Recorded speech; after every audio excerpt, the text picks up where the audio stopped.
Karena beranak itu adalah sifat makhluk. Karena beranak itu sifat makhluk.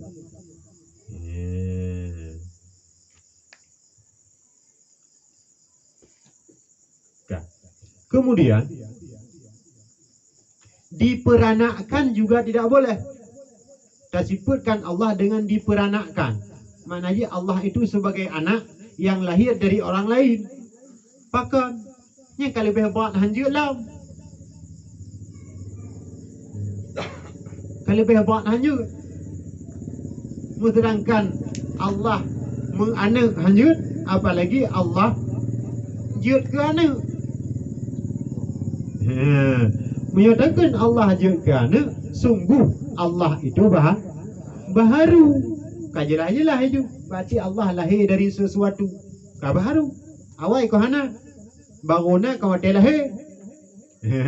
Baruna hotel lahir.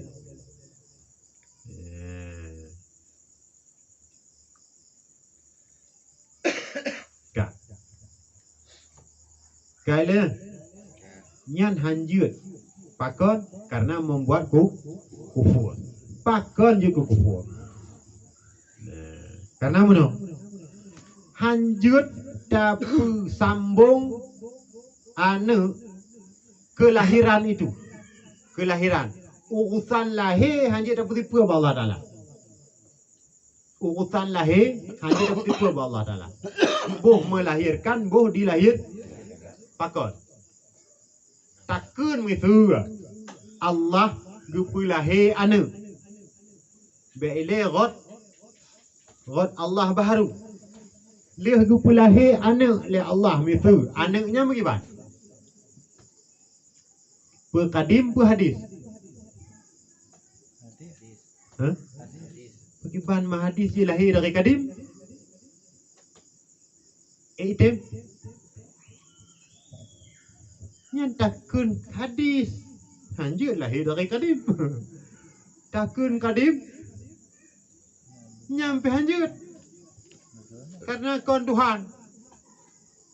Maka tidak boleh masalah kelahiran itu kita sangkutkan, kita alasankan dengan Allah.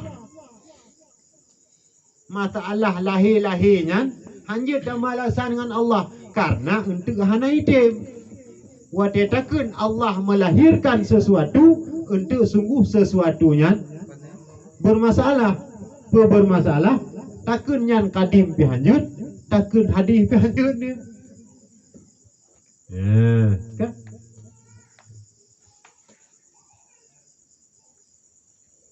Olehnya takun tu mah Allah lahir dari sesuatu lain yang pihanjut.